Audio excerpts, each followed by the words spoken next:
hanya untuk mereka yang punya logika. Bagi yang tidak punya logika, skip aja. Kadar intelektualitas banyak pemuka dan tokoh Islam di Indonesia sungguh memprihatinkan. Kesan saya banyak di antara orang-orang yang disebut ulama, tokoh agama ataupun politisi Islam di negara ini tidak siap maju. Mereka terjebak dalam gaya lama yang serba tertutup dan tidak mau membuka diri pada perbedaan. Ini saya rasakan sekali ketika membaca komentar-komentar dari tokoh terkemuka terhadap video saya soal syariah di Cokro TV. Di video itu saya menyatakan walau saya seorang muslim, tapi saya tidak percaya bahwa umat Islam harus menegakkan syariah Islam dengan mematuhi apa yang tertulis dalam Al-Quran, Sunnah dan Hadis, serta kesepakatan ulama di masa lalu. Saya katakan saya tidak percaya ada hukum dan aturan Tuhan yang berlaku dengan cara yang sama di sepanjang waktu. Memaksakan aturan-aturan yang turun 14 abad yang lalu di tanah Arab untuk diberlakukan di Indonesia pada abad 21 adalah tidak masuk akal. Konteks Arab abad ke-7 jauh berbeda dari kondisi Indonesia saat ini. Aturan-aturan dalam Al-Quran banyak sekali yang harus disesuaikan dengan kondisi kita saat ini. Dan saya pun mengingatkan bahwa sejak awal kemerdekaan Indonesia, para founding fathers Indonesia sudah menolak kewajiban penegakan syariah untuk umat Islam di Indonesia. Para pemimpin Indonesia saat itu bersepakat bulat untuk menghilangkan adanya kewajiban penegakan syariah bagi umat Islam dari naskah konstitusi Indonesia.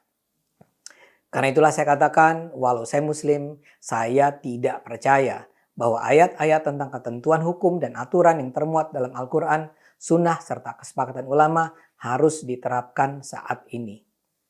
Video saya itu langsung diserang. Bahwa gagasan saya dikritik tentu bukan persoalan luar biasa. Saya sendiri tidak pernah menganggap pendapat saya yang paling benar. Jadi kalau mau disanggah, ya sanggah saja. Tapi yang mengejutkan saya adalah betapa para pemuka Islam yang seharusnya menjadi panutan pun menyerang dengan penuh kemarahan namun tanpa logika. Bukannya membantah dengan argumen, mereka malah kalap mata dan meracau. Contoh terbaik adalah orang bernama Samsi Ali. Dia ini selama ini digadang-gadang sebagai seorang imam di masjid New York. Jadi ya mestinya pintar dan beradab. Apalagi dia kan sudah berpuluh tahun tinggal di New York. Sebuah kota besar di mana tradisi diskusi dan beradu pendapat berakar kuat. Tapi tweet berisi komentar dia terhadap saya sungguh menyedihkan. Dia menghardik saya dengan mengatakan, gunakan otak kalau bicara. Dia bilang, kalau saya menolak syariat, maka saya mengingkari Islam. Dia kemudian menyatakan bahwa syahadat, sholat, puasa, haji, tidak makan makanan haram, tidak berzina, itu semua syariah. Dia lantas berdalih bahwa dicoretnya kalimat kewajiban menjalankan syariat Islam bagi pemeluk-pemeluknya dari pendahuluan Undang-Undang Dasar 45 karena Pancasila adalah milik semua warga negara baik muslim maupun non-Islam. Tapi ketika sudah bicara Islam, kata Syamsi, itu hanya untuk orang Islam. Di sini syariah menjadi keharusan. Karena semua yang dilakukan dalam agama adalah syariah. Saya duga sih Samsi sebenarnya tidak mendengarkan atau menonton serius isi video saya. Dia terlampau cepat naik darah dengan proposisi saya. Dia marah, kalut, dan kekalapan dia itu dia wujudkan dalam kalimat kasar, gunakan otak. Sebenarnya saya menjelaskan cukup panjang argumen saya. Namun karena Samsi sudah terlalu emosional, maka dia tidak mampu membahas argumen saya. Yang keluar justru bukan hasil dari kerja otak dia. Dia menyatakan bahwa syahadat, sholat, puasa, haji, tidak makan makanan haram, tidak berzina itu syariah. Dan dia bilang mereka yang tidak menjalankan syariat itu mengingkari Islam. Itu kan mengada-ada. Bila ada muslim yang tidak sholat, tidak berpuasa, tidak naik haji, atau makan babi, apakah dia dengan sendirinya bisa disebut mengingkari Islam? Di dunia ini saja banyak sekali muslim yang tidak sholat 5 waktu. Apakah mereka mengingkari Islam? Saya sih sholat 5 waktu, walau saya tahu bahwa sebenarnya dalam Al-Quran tidak ada perintah sholat 5 waktu. Coba saja baca Al-Quran. Anda tidak akan menemukan ayat yang mengatakan sholat itu harus dilakukan 5 kali sehari. Toh saya melakukannya karena sejak kecil saya sholat dan saya merasa perlu berkomunikasi dengan Tuhan secara konstan. Tapi saya tidak menganggap teman-teman muslim saya yang tidak melakukan sholat, tidak berpuasa, minum wine misalnya sebagai orang Islam daripada saya. Atau apalagi sebagai orang yang mengingkari Islam. Dan Samsi sebenarnya nggak fair ketika hanya memberi contoh sholat, puasa, dan seterusnya sebagai bagian dari syariah. Kalau itu adalah syariah, ada banyak contoh syariah lain yang sangat bermasalah. Seperti saya katakan di 2 video saya, di dalam Al-Quran juga ada perintah memotong tangan mencuri, menghukum mati seorang pembunuh, mendera penzina, memberi warisan pria 2 kali lebih besar dari perempuan, membunuh kaum kafir yang tak mau mengikuti perintah Allah, menjauhi umat Nasrani, melarang umat Islam memilih pemimpin Nasrani, menggauli budak, dan sebagainya, dan sebagainya. Kalau itu semua adalah bagian dari syariah, apakah kita harus menjalankannya saat ini di abad 21? Di Indonesia seluruh perintah itu tidak dijalankan. Umat Islam juga tidak menjalankannya. Jadi apakah itu berarti umat Islam Indonesia mengingkari Islam? Kalau Samsi Ali tidak setuju dengan pandangan saya, ya jawablah dengan argumen yang jelas.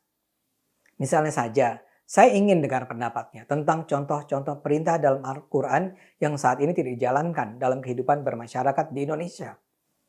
Apakah itu terjadi karena menurutnya perintah itu sebenarnya tidak perlu lagi diterapkan? Atau untuk sementara tidak perlu diterapkan karena Indonesia belum menjadi negara Islam? Jawaban ini penting untuk memahami cara pandang dia tentang kewajiban menata kehidupan bermasyarakat. Saya punya kesan Samsi Ali ini walau dari luar nampak moderat, sebenarnya bercita-cita menjadikan Indonesia sebagai negara Islam. Tapi saya mungkin salah. Dan karena itulah bantahan Samsi terhadap argumen saya perlu diberikan dengan cara yang lebih mendalam dan bertanggung jawab. Nah, kalau Samsi Ali saja sudah sedemikian dangkal, apalagi sejumlah komentator lain. Felix Xiao, mualaf yang jadi aktivis HTI, melalui Twitternya menulis, kalau ada orang ngaku Islam tapi nggak mau syariat, mungkin dia cuma ngaku laki-laki, tapi nggak mau bersikap kayak laki-laki. Walau dia tidak menyebut nama saya, tapi jelas tweet itu ditujukan pada saya. Tapi buat saya sih persoalannya adalah, apa sih hubungan antara menjalankan syariat dengan kelaki-lakian seseorang? Kemudian ada juga politisi Partai Umat, Mustafa Nahra, yang berkomentar di Twitter. Dia bilang dengan mengatakan tidak percaya pada penegakan syariat, Ade Armando sudah termasuk golongan yang murtad. Ini juga mengarang bebas namanya. Murtad itu artinya keluar dari Islam. Ya masa sih karena saya tidak mau menjalankan syariat, saya masuk dalam golongan murtad? Ada pula MS Kaban, mantan Menteri Kehutanan di era SBY, yang bilang Ade Armando kesurupan. Dia bilang kalimat Ade Armando yang menyatakan tidak percaya pada syariat adalah kalimat orang tolol. Koordinator Forum Aktivis Islam, Sunarto, mengatakan Muslim yang menolak penerapan syariat Islam artinya menolak Islam. Karena itu kata Sunarto, Ade Armando sudah kafir, keluar dari Islam. Bahkan ada tokoh Papua, Chris Wameya, yang ikut-ikutan ngamuk. Menurut dia, Ade Armando hanya mempercayai setan. Bagi saya semua ini menyedihkan. Maki-makian itu sih tidak berarti buat saya. Yang buat saya menyedihkan adalah karena orang-orang itu adalah pemuka pendapat yang didengar pengikutnya. Kalau umat Islam terus diajari dengan sekedar maki-makian tanpa argumen, umat Islam akan terus terpuruk dalam keterbelakangan. Umat Islam perlu belajar berdiskusi, bertukar pikiran, berargumen. Karena itu saya sarankan Samsi Ali, Felix Xiao, Mustafa Nahra, MS Kaban, dan lain-lain, mulailah bersikap dewasa. Bersikap matanglah. Jangan cuma bilang pokoknya begini, pokoknya begitu, dan barang siapa yang tidak setuju dengan kalian maka mereka menjadi ingkar, kafir, murtad. Salam sehat buat semua. Ayo kita gunakan akal sehat. Karena hanya dengan akal sehat, umat manusia akan selamat.